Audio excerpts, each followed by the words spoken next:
Parfois, le destin et la notoriété d'une personne prennent une tournure inattendue au gré des circonstances non préméditées. Mais se construire un parcours professionnel admirable n'est pas l'œuvre du hasard, encore moins d'un buzz. Vous suivez ce midi sur RTI 1, bienvenue dans la télé utile. Au programme, le parcours inspirant de Mamadou Dia, l'homme d'affaires et fondateur du club de football Lys de Sassandra.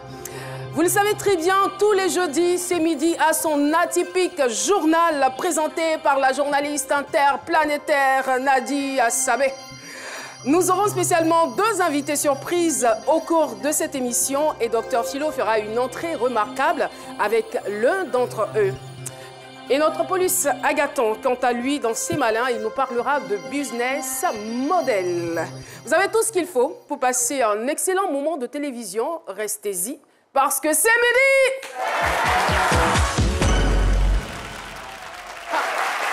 Et c'est toujours avec le même entrain, le même bonheur, le même enthousiasme, la même joie, la même ferveur que nous vous retrouvons.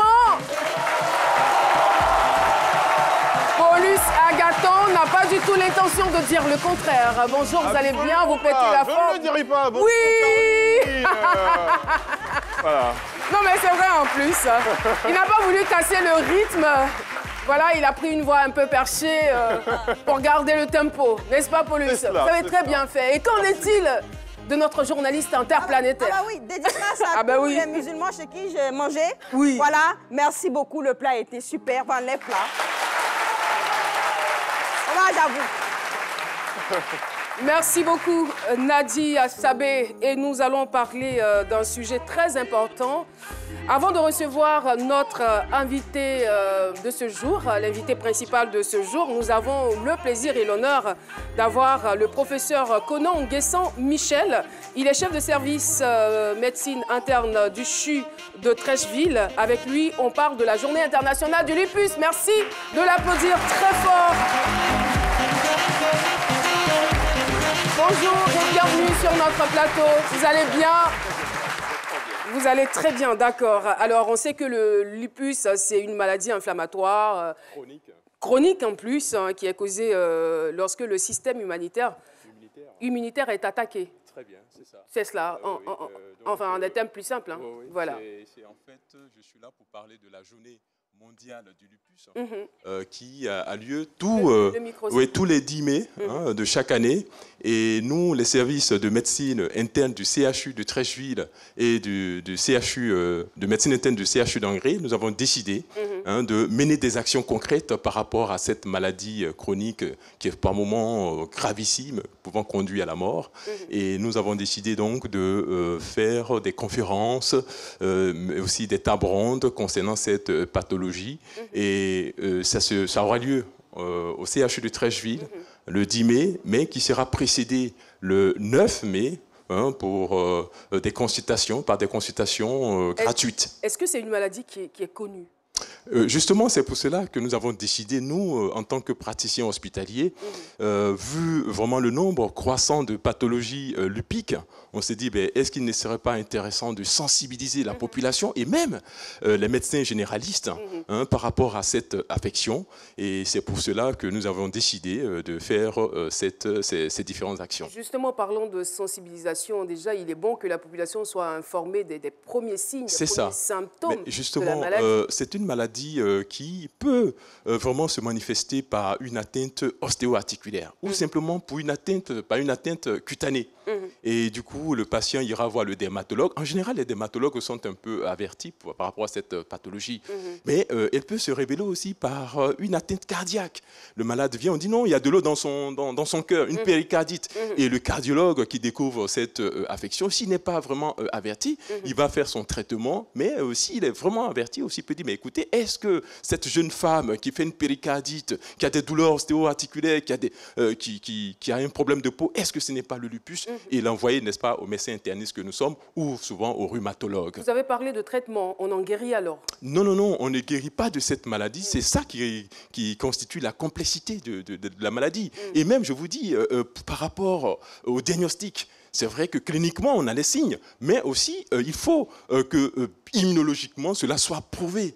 Et quand il s'agit, n'est-ce pas, de prouver cela, mais écoutez, vous allez dépenser des sommes énormes, colossales. Souvent, on me dit non, mais les amis vont en France, n'est-ce pas, pour pouvoir revenir avec le diagnostic. Ça se soigne ici?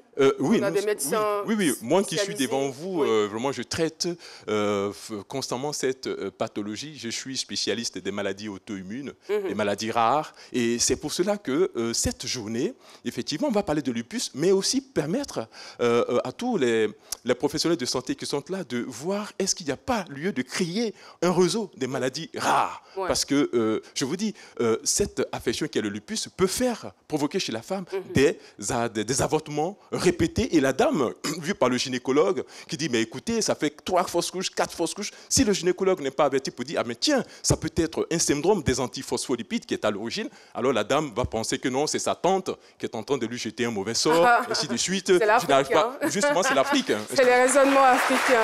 En tout cas, professeur Conan Nguesson Michel, merci infiniment. Mais là, je tenais quand même à dire que ces journées se passent au CHU de Treichville. Voilà, le 9, toutes les personnes qui ont des douleurs articulaires, qui ont des fièvres depuis plus de 3 mois, 6 mois, on ne comprend pas, mais j'ai fait tous les examens, mais on ne retrouve rien. On vous demande de venir ce jour-là au CHU le 9 mai, au CHU de Treichville. Merci infiniment, merci d'être passé sur notre plateau. Merci, madame. On vous remercie. On l'applaudit pour l'accompagner. Et voilà qu'il nous soit permis à présent de recevoir notre invité du jour. Mais avant, je rappelle le thème du jour, le parcours inspirant de Mamadou Dia, l'homme d'affaires fondateur du club football Lys de Sassandra. Nous aurons dans quelques instants le portrait de l'invité, mais sachez déjà que c'est un homme d'affaires et président du D-Club. Merci de l'ovationner très très fort. Monsieur Dia Mamadou est notre invité de ce jour. Monsieur Dia, mes respects. Merci. Enfin, franchement, moi ça fait, je vais dire quoi, plus de 10 ans que j'exerce ce métier, 11 ans maintenant, je suis dans ma 11e année. C'est vrai que j'ai une certaine notoriété, mais j'ai l'impression que vous êtes devenu plus star que moi, en fait, en si peu de temps. En si peu de temps, tout le monde est reconverti en Lys. Et voilà, vous créez des émeutes en ville. Hein. Vous avez dit que c'est la 11e année que vous faites cette émission. Tout à fait. C'était l'année dans laquelle il fallait que je vienne. Parce que la 11e année, c'est mon chiffre. Ah, d'accord. Voilà. Ah, d'accord. Il a trouvé la réponse. Nous allons donc essayer de faire de plus amples connaissances avec vous à travers cet élément de Raymond Hadji. Au devant de l'actualité depuis l'élection à la présidence de la Fédération ivoirienne de football le 23 avril dernier, Dia Mamadou, président du club de Ligue 1 Lys Sassandra, n'est certainement pas un illustre inconnu dans le domaine du négoce du binôme café-cacao. Sa carrière professionnelle, elle démarre à partir de 1986, lorsqu'il est coopté en tant que directeur d'exploitation dans une société d'import et d'export du café et du cacao. Ses compétences managériales le conduisent à occuper des postes de responsabilité dans plusieurs entreprises impliquées dans la filière. Manager accompli et passionné de sport, il est aujourd'hui président du conseil d'administration d'une grosse société de négoce du café-cacao. Son parcours professionnel et son histoire avec le Lys Sassandra, tout de suite sur le plateau de C'est Midi.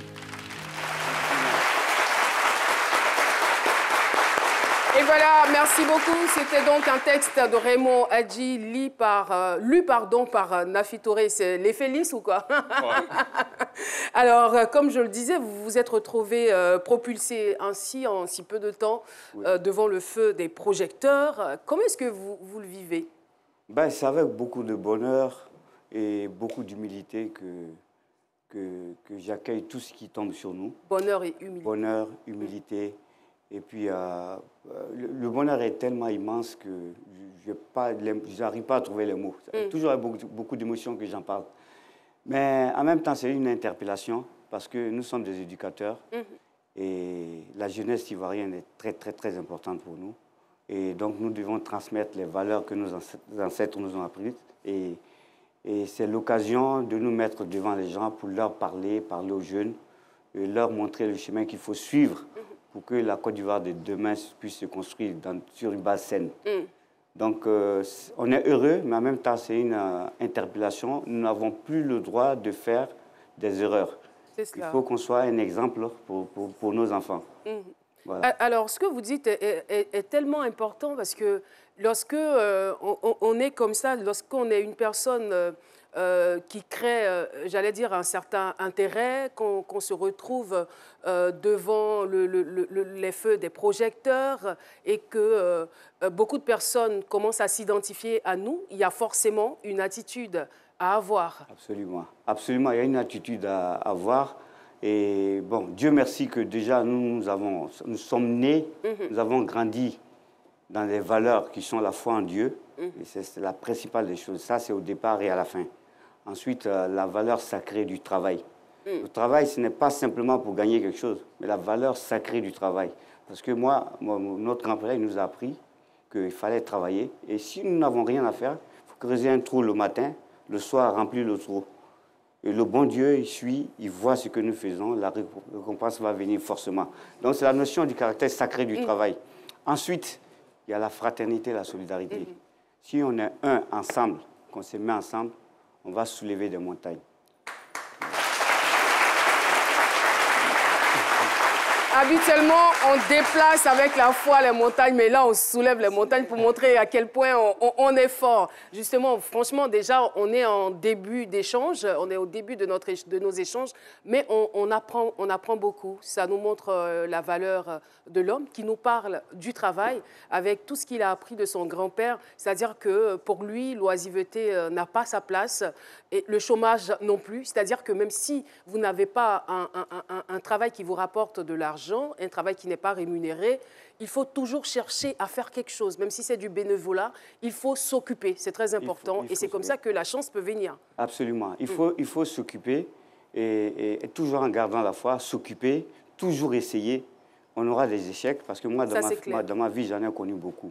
Connu une vie, elle n'est pas linéaire. Hein. Il y a eu des bas, des hauts, beaucoup de coups durs, mais je n'ai jamais abandonné. Des vertes et des pas mûres. Absolument. Alors, c'est quoi votre activité principale avant de devenir Moi, je suis spécialiste de négoce de matières premières, principalement de cacao, ce que j'ai connu.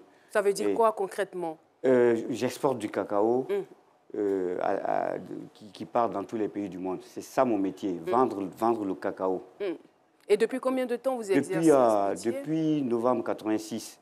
Et c'est mon oncle, Maître Cheikh Nassila, qui m'a mis dans ce métier-là. Il m'a dit, tu vas faire ça. Et il vous met dans ce métier parce qu'il voit des aptitudes en vous ou parce que c'était lui son activité Non, on avait une petite société familiale d'exportation et il a pensé que ce serait bien que je sois formé pour travailler dans cette société. Donc tout est parti de là. Il m'a fait partir en France, il a financé mes études, fait du négoce international dans une école française et je suis arrivé. Je travaille dans notre société, on a intégré le groupe SIFCA et on était le premier chargeur mondial de cacao chez SIFCA. Et donc tout le cacao, c'est nous qui vendions au téléphone sur le marché mondial. Et j'ai appris, mais j'ai tout fait dans ce métier. J'ai commencé au plus bas. C'est-à-dire, je partais en brousse sur les gros camions pour apprendre. Ensuite, l'exportation, les formalités d'exportation, le transit du cacao et tout ça. Ensuite, la vente, le négoce mondial. J'ai tout fait dans le métier. Vos débuts nous intéressent, hein? Les débuts vos débuts, vos échecs, les difficultés également. On fera notre chute sur les succès. Il faut remercier, moi je dis il faut toujours remercier nos aînés. Moi je remercie toujours notre grand-père Yacouba Sylla qui a créé la base. Il faut applaudir. Ensuite, mon oncle me dit, moi j'ai accepté tout de mon oncle. Il a voulu que je réussisse, il a été dur avec moi. Je le remercie aujourd'hui parce que tout ce qui se passe là, je pense que c'est grâce à ce qu'ils ont fait pour moi. Et j'ai été préparé à la dure, ça fait que j'ai plie souvent, mais je ne me casse jamais comme un roseau. Et j'encaisse les choses avec bonheur, parce que j'ai dit que si Dieu a décidé que tu réussisses, il va te faire passer souvent par les problèmes les plus grands. Mais à la fin, là, c'est ça qui compte. Bah, c'est comme le cheval de course, c'est pas là au début qu'on voit le cheval qui a gagné, mais à la fin. Et le chemin pour arriver à la fin, la bonne fin, là, il y a beaucoup d'obstacles, je veux dire. Voilà. Oui, Paulus, on a déjà des questions au niveau du QR code? Oui, des questions qui se réfèrent plus au domaine du football. Je pense qu'on va y arriver tout à l'heure. On aura l'occasion de les poser, sauf si vous préférez qu'on y aille maintenant. Allez-y. Alors, Malata qui demande le lien en fait, du cacao jusqu'au football et quel était l'objectif lorsque vous avez créé le LIS Sassandra? Bon, il faut dire déjà que moi je suis un passionné de football. C'est le LIS qui intéresse tout le monde, hein, franchement. et il y a... Je voyais les commentaires sur les réseaux sociaux qu'il n'y a que le LIS qui puisse battre le Real de Madrid. Franchement, quoi. Oui, allez-y. Je disais que je suis un passionné de football. Passionné de football depuis tout petit à l'école primaire, ensuite au lycée de Sassandra. Et il faut dire que dans la famille, nous avons une petite équipe familiale qui s'appelait LIS. LIS, c'est Liman Yacouba Sylla. Et donc, à un moment difficile de ma vie, j'ai prié le bon Dieu et j'ai appelé mon grand-père. J'ai dit, ah, ça ne va pas, c'est coincé. Avant de parler de ce moment difficile, oui. Vous avez dit que vous êtes allé à l'école primaire. Est-ce que vous avez des souvenirs de lorsque vous étiez au CP1? Mais bien sûr, moi je regarde. Je sais pas, j'ai des photos de CP1. Si ah vous bon? regardez, vous allez voir que je montre là un petit... Alors, vous avez la tête baissée là. J'ai demandé à ma mère... J'ai demandé à ma mère de me broder les couleurs de la sec là. OK. CP1. C'est ce que je montrais là. Vous voyez? Et donc vous êtes en fait un fanatique voilà, du football depuis votre enfance. Et ensuite, lorsque j'ai eu les moyens, eh ben, je partais regarder la Coupe du Monde, la Coupe d'Afrique, je payais de ma poche, je partais. Et puis donc, quand j'ai eu ces moments difficiles, j'ai prié le bon Dieu. J'ai appelé mes ancêtres et j'ai dit, si ça marche là, notre petit club là, de familial, la LIS, je vais le formaliser. Et puis, je vais le baser chez nous à Sassandra. Pourquoi Sassandra? Parce que tout a commencé pour notre famille à Sassandra, qui est la source. Ah, moi qui pensais que c'était à Gagnoa. Justement, c'est parti de Sassandra et puis on s'est installé à Gagnoa. OK. Voilà. Mais comme l'administrateur colonial a déporté le grand-père à Sassandra pour dire qu'on va l'éteindre à Sassandra, je dis que je vais installer le club à Sassandra, à la source, et que ça ne va pas être un petit club. C'est un club qui va grandir, se développer, avec des infrastructures et tout ça. Vous êtes un homme de vision. Voilà. Tout est parti d'une vision. Donc, dès le début, j'ai formalisé le club. J'ai acheté un terrain pour le club. J'ai commencé à construire un petit hôtel. J'ai voulu un club qui puisse vivre normalement sans même qu'on ait besoin de remettre de l'argent. Donc, vous parliez de vision tout à l'heure, c'était une vision. Et puis, quand Dieu m'a permis, donc, effectivement, j'ai commencé à investir et le club est monté très vite. Division régionale, district d'abord, division régionale, D3, Ligue 2 et Ligue 1, rapidement. Ensuite, on a eu donc, une relégation. Mais l'année d'après, nous, c'était le Covid, peut-être qu'on serait monté. Mais le Covid passé, l'année d'après, nous avons joué, on est revenu en Ligue 1. Mais en même temps, le but, c'est de construire un club moderne. Parce que le football, c'est facteur de développement. Il y a la passion, ça nous rapporte, donc comme disait, de laurier, ça peut rapporter la gloire. Donc je me suis dit qu'on allait former des athlètes, des jeunes, pour qu'ils puissent gagner leur vie, mais surtout qu'ils puissent se développer et demain défendre les couleurs de la Côte d'Ivoire. Et puis nous faire remporter des trophées. Voilà un peu la vision concernant le LIS de Sassandra. Mais à ce niveau-là, qu'est-ce qui vous fait véritablement tenir? Je veux dire, quand on regarde un peu l'état dans lequel se trouve notre championnat national, on se demande, mais les présidents de clubs, comment est-ce qu'ils vivent? Alors, vous savez que les présidents des clubs, je pense que je demande d'applaudir tous les présidents des clubs. Franchement. Parce que voilà des Ivoiriens qui prennent l'argent de leur famille, qui cachent à leur famille, ils viennent investir dans le football. Ce que j'ai mis dans le football, je ne peux pas le dire à mes enfants. Ils vont dire, ah, papa, tu as pris notre argent.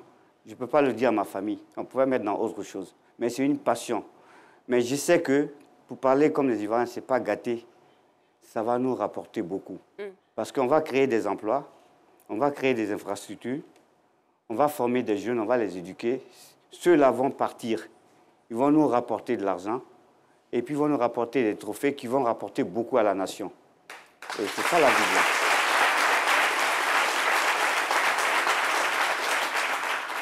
C'est vrai qu'une minorité ont considéré en fait le fait que Drogba ne soit pas positionné comme un échec, mais pour ceux qui ont une bonne lecture du football, savent très bien que le fait même qu'il se soit juste présenté est une grande victoire et va beaucoup apporter au football ivoirien.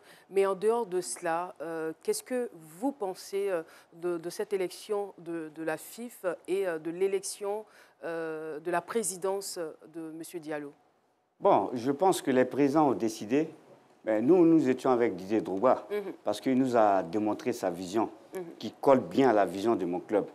En même temps, je vous le dis, Didier nous a dit notre pays est en train d'aller vers l'émergence. La force de la Côte d'Ivoire, c'est la jeunesse. On a un leader, je le dis, le président de la République, qui a dit que la Côte d'Ivoire doit aller vers l'émergence.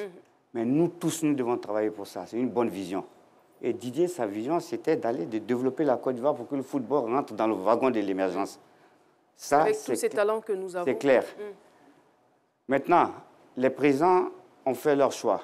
Moi, je respecte le choix de tous les présidents. Et d'ailleurs, que ce soit le président élu ou même mon frère Sorik Diabaté qui n'a pas été élu, moi, je le dis, ce sont des personnes, ce sont des travailleuses qui ont des valeurs. Que je le dis et c'est avec fierté que je le dis. Mais j'ai pensé, moi, que ce dont nous avions besoin, ce sont les ressources. Et les ressources, il faut les chercher à les sponsors, à l'international et partout. Et pour moi, le peu que je sais de Didier Drogba, c'était la clé qui allait nous permettre de franchir ce pas-là. Bon, malheureusement, ça ne s'est pas fait, mais on ne va pas reculer. Il faut continuer à développer et à travailler. On le fera avec tout le monde. C'est cela. Voilà. C'est cela. On a vu que vous avez dénoncé les actes qui ont été posés par certains jeunes, des actes de violence lors de votre dernier match contre bien sûr. Bah, à mon avis, ce sont des choses à ne plus revoir parce que le football, c'est le fair play en fait. Le fair play. À mon avis, ce sont des actes isolés. Peut-être qu'on n'était pas bien préparé. Je ne pense pas que ça va se répéter. Et les supporters, c'est la passion. Ils ont aimé l'acte qu'on a posé. Ils ont voulu rendre hommage aussi à Didier et donc au petit club qui a suivi Didier Drogba. Et du coup, donc, tout le monde aime LIS. Et LIS est devenu le club numéro 1, peut-être en termes de supporters. Ne dites même pas peut-être. LIS est devenu le club numéro 1. Et croyez-moi, ce n'est pas qu'en Côte d'Ivoire. Les supporters que nous avons, c'est dans le monde entier. On parle de LIS, on parle du football ivoirien, mais on parle de la Côte d'Ivoire aussi. C'est clair. Moi, j'en suis fier. C'est clair. C'est grâce à Petit LIS, là. Petit LIS, vous êtes quel aujourd'hui dans le classement Pardon. Alors, nous sommes 7e. Au milieu du tableau. Il faut savoir qu'on est un petit club avec des très jeunes joueurs. On fait de la formation. On n'a pas un gros budget. Donc, et la 7e place, je pense qu'elle est plus qu'honorable pour ce qui nous concerne. Voilà. Ça va changer. Hein. Vous pensez qu'on peut véritablement espérer? Mais on continue d'apprendre les mois et les années à venir. Le club va être un des clubs qui compte en Côte d'Ivoire. Parce que les bases sont très saines. On n'est pas pressé, on n'a pas la grosse tête, on éduque nos enfants. Et je vous assure, ça ne peut aller que de l'avant. J'avoue que je suis vraiment touchée par votre vision et par votre profondeur. Vous ne comptez pas sur quelqu'un, mais vous comptez sur les bases qui sont saines. Vous comptez également sur Dieu, c'est très important. Alors, on va refermer très, très rapidement la parenthèse du foot pour revenir à l'homme d'affaires que vous êtes. Alors, quels sont les traits de caractère, selon vous, qu'un homme doit développer pour être un bon homme d'affaires? Il faut, à mon avis, il faut avoir la foi d'abord. D'accord. C'est la base de tout. Ensuite, la persévérance. La persévérance et l'endurance aussi, parce que ce n'est pas aisé.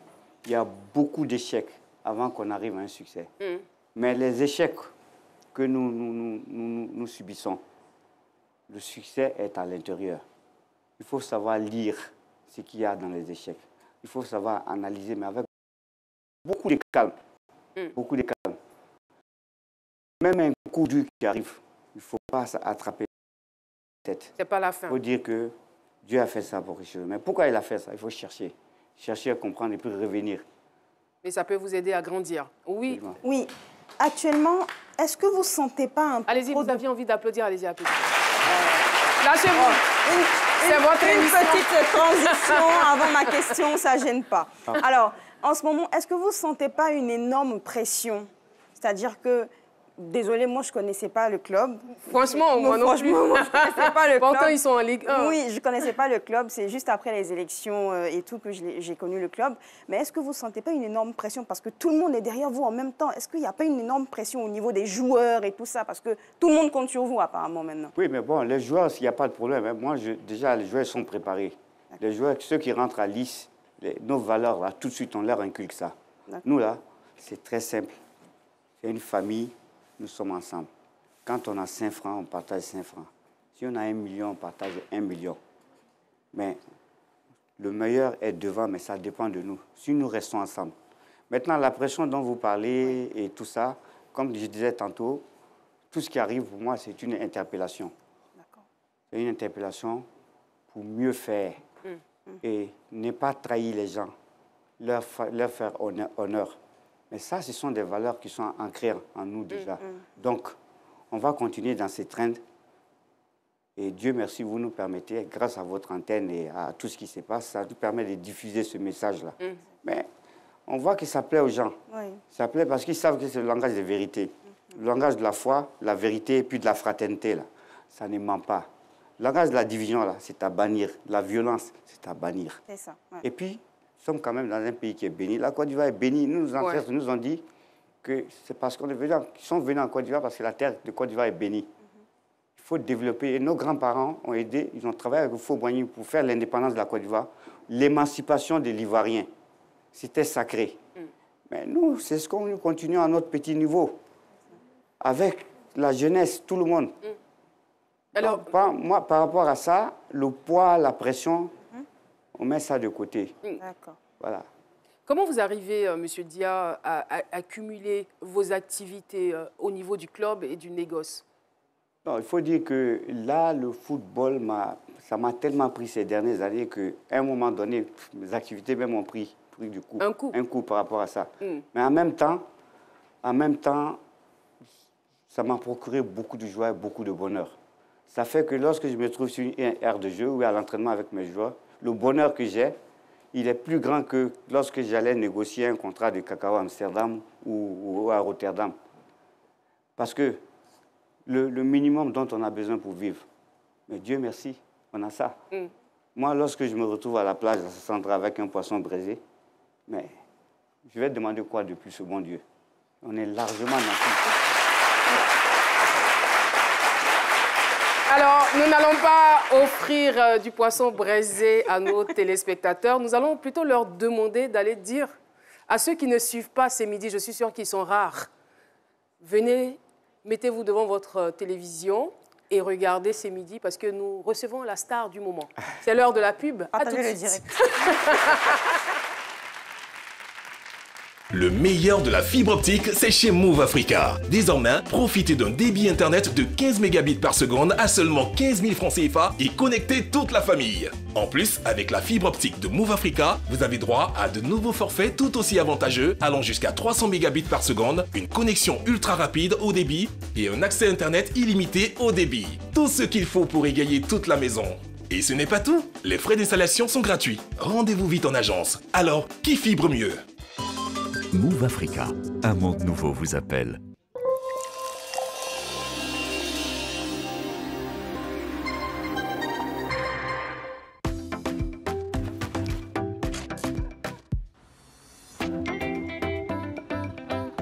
Pas beaucoup de temps pour une lessive? Choisissez Omo Auto pour machine à laver qui élimine les taches tenaces lors d'un lavage express.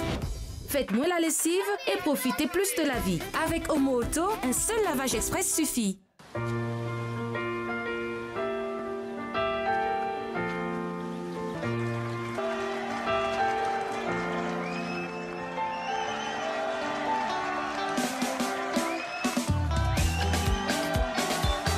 Toutes ces belles émotions que vous vivez, nous sommes heureux de les partager avec vous. Style, toujours près de vous.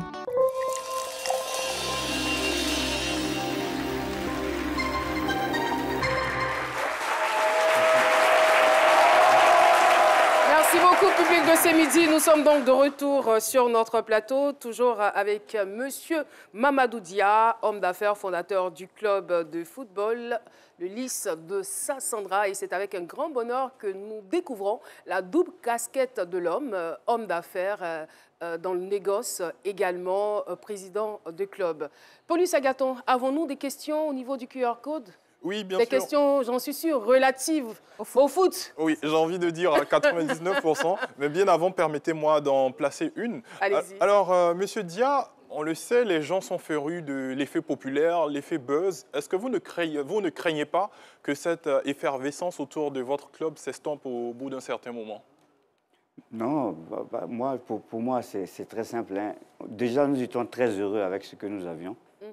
Maintenant, avec tout ce qui arrive, évidemment, tout le monde nous connaît désormais.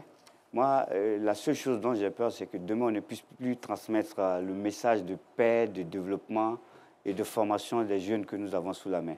Mais ça, je pense qu'il y a différents canaux qu'on aura toujours. Dieu merci, maintenant, on sait ce qui est lisse, mais forcément, les gens vont nous suivre.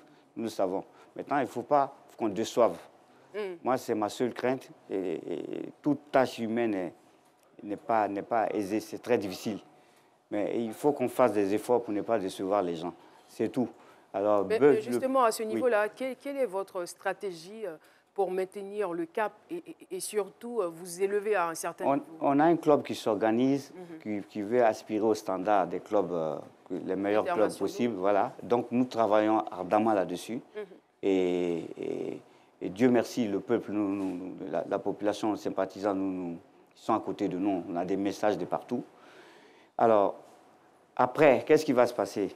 Il faut former de bons athlètes, avoir de très bons résultats. Et forcément, ça va suivre. Parce que le football, tout le monde aime le football. Tout le monde aime le football. Si nous avons de bons résultats, ils vont continuer à nous supporter. Je pense les Ivoiriens sont fidèles. Ils ne vont pas nous abandonner. Mais nous ferons tout pour être à côté d'eux. Et justement, Monsieur Dia, concernant cette fidélité, on a Sat qui demande, Président, à quand l'instauration de la carte de supporter et peut-être une application pour le club? Dès cet après-midi. Waouh.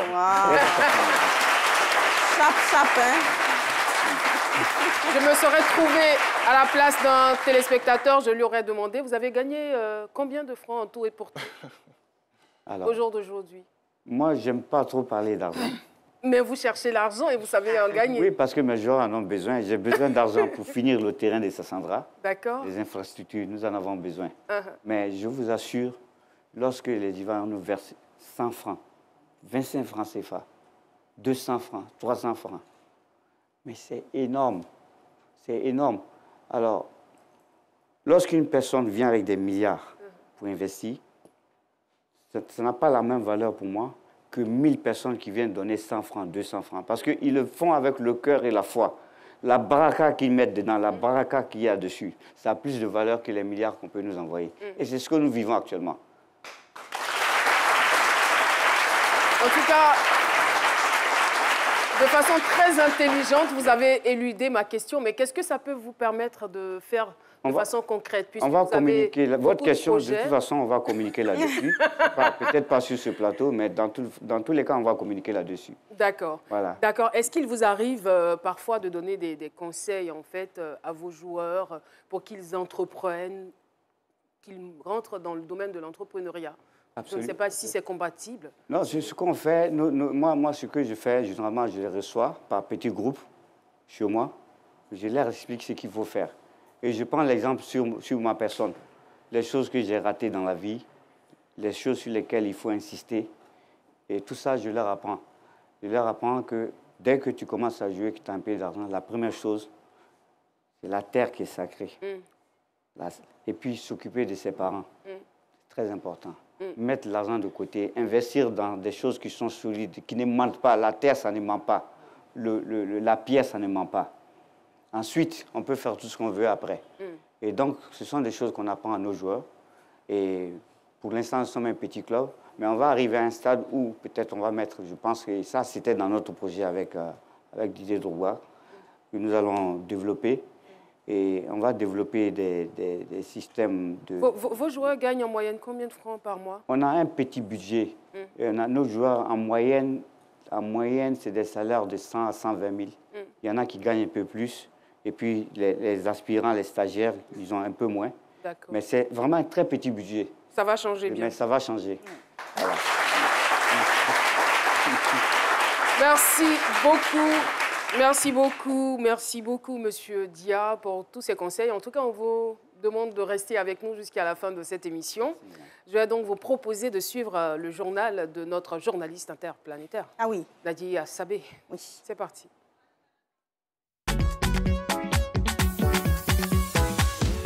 C'est le JT de ce midi avec Nadia Sabé.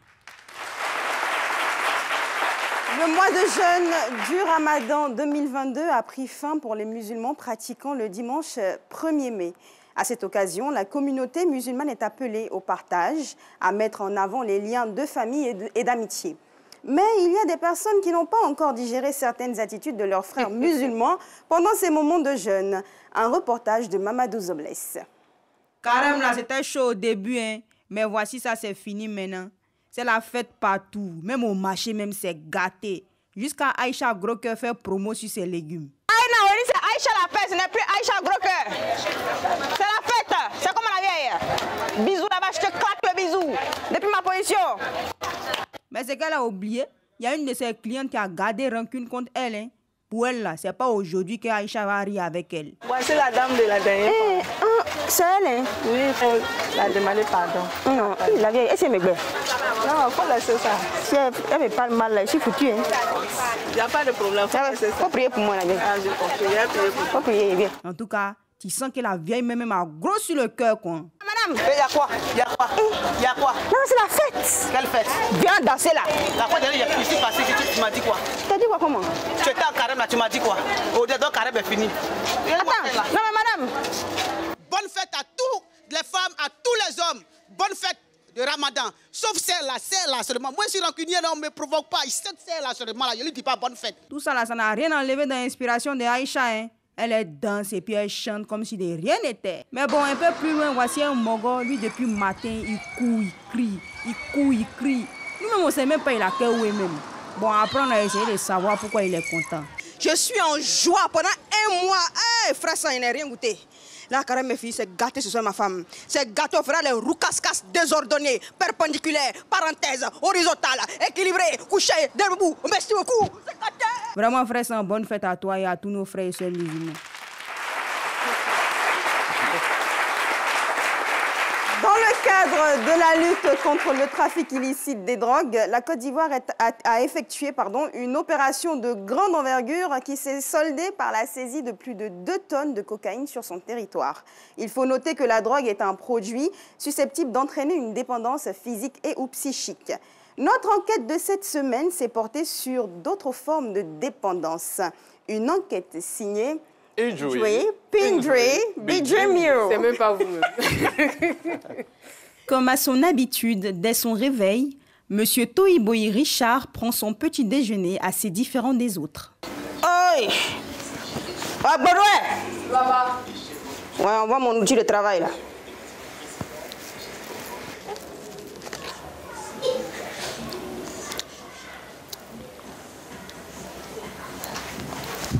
Monsieur Toyiboyi est accro à la farine depuis plusieurs années et ne peut plus s'en passer.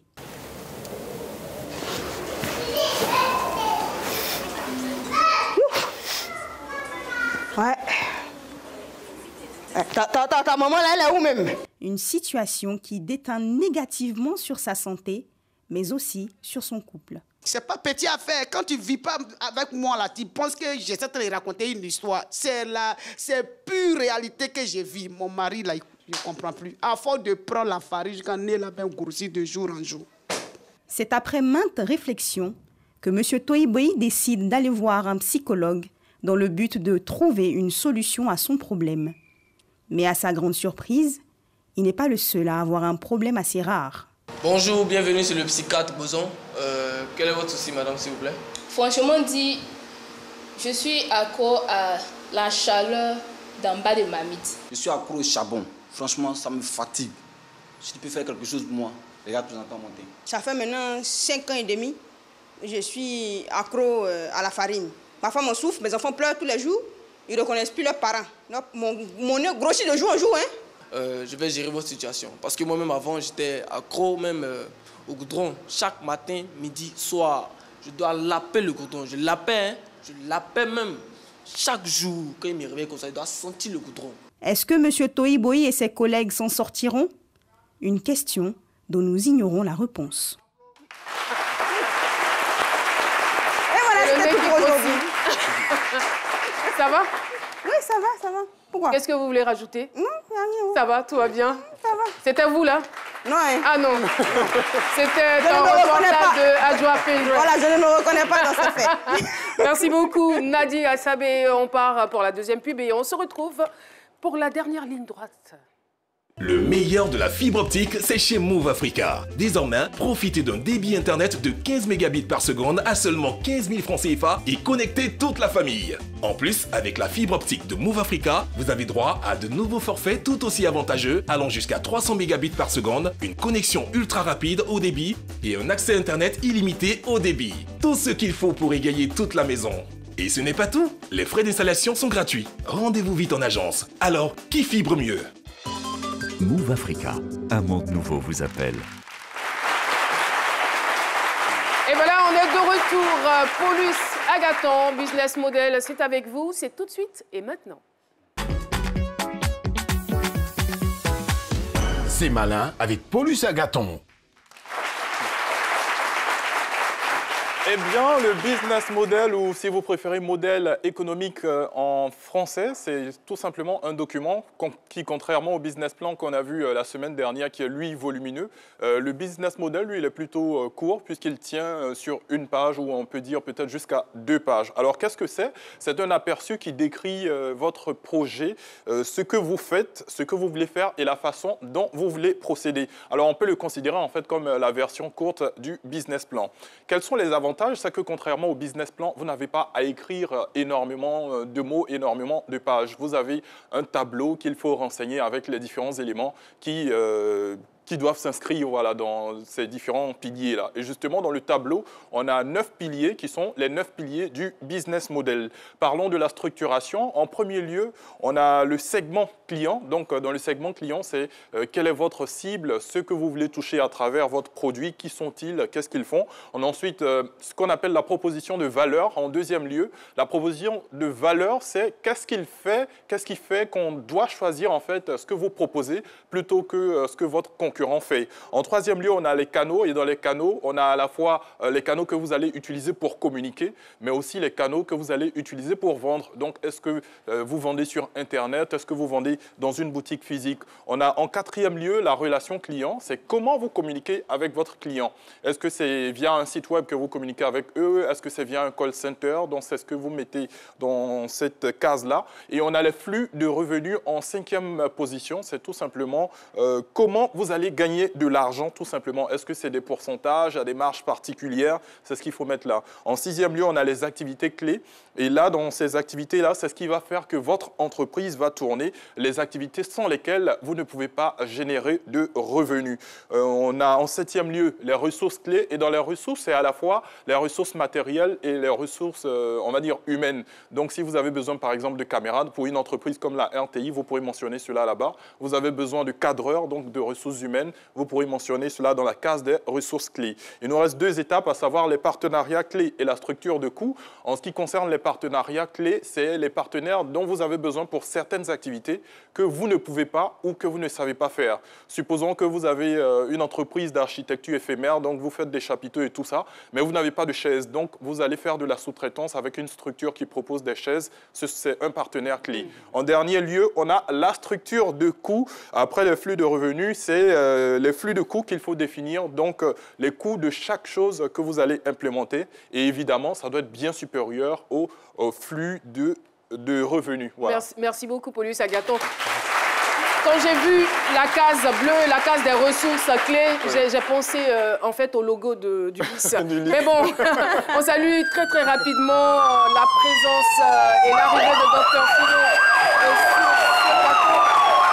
Il n'est pas seul, il est avec Madame Yena Inyaman Soro.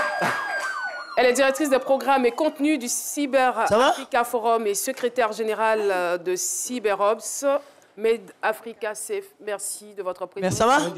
En fait, si on parle de cybercriminalité, on parle également de cybersécurité. Vous nous en dites plus et on parle surtout de cet événement qui aura très bientôt lieu.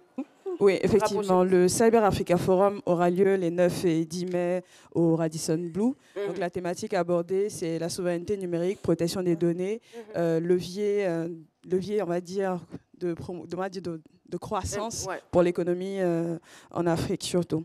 Nous, aujourd'hui, ce qu'on souhaite, c'est rapprocher, fournir un cadre d'échange entre les parties publiques et privées. Vous avez une magnifique voix, en fait. Ah, merci. Détendez-vous. C'est vrai qu'on n'a pas beaucoup de temps, mais allez-y. Donc, on voudrait aujourd'hui fournir un cadre d'échange entre les parties publiques, privées, pour qu'elles puissent partager, leur expertise sur le sujet, prendre conscience et aussi sensibiliser, on va dire, le grand public. Donc, l'événement, comme je l'ai dit, c'est au Radisson Blu. On est en partenariat cette année avec Jeune Afrique Media Group, qui a un fort intérêt pour tout ce qui est secteur privé. Et nous avons aussi la joie et l'immense honneur d'avoir le parrainage de son Excellence, Monsieur le Premier ministre Patrick Hachi. Merci beaucoup pour cette information. Et si on saluait à présent le public, vous restez avec nous. L'association Eboyokung Began, vous êtes avec nous, c'est cela? Le président est M. Kwaku Jacques, le responsable M. Kwaku Prince Bonaventure, l'activité, le financement des projets des jeunes de Bengassou et la journée de la jeunesse prévue pour le mois de septembre. L'université virtuelle de Côte d'Ivoire est également là. Dans le responsable M. Kone Dema, vice-président M. Togo Ibrahim, activité journée de formation dénommée Migrants, prévue pour le 25 mai 2022 et le 10 juin à l'université. Voilà, donc on salue également l'Institut supérieur et technique Saint-Jacques de Cocody, les femmes idéales d'Abobo, Bokabo, dont la présidente est Madame Tralon Chantal. Merci beaucoup. Vous organisez la fête des mères pour très bientôt. Monsieur Diam Mamadou, on a été très heureux de découvrir votre success story, votre parcours et votre amour pour le football. Merci beaucoup. J'ai un présent pour vous. Vous avez un présent pour moi? Un présent pour vous. Wow. Merci beaucoup. Merci. Et le maillot que tout le monde cherche avec Tocha, ça vient me retrouver sur le plateau. Voilà. Merci. Allez les Lys, allez les Lys, allez le Lys, allez le Lys. Et voilà, l'émission est terminée. On se retrouve demain pour la finale. Bye bye.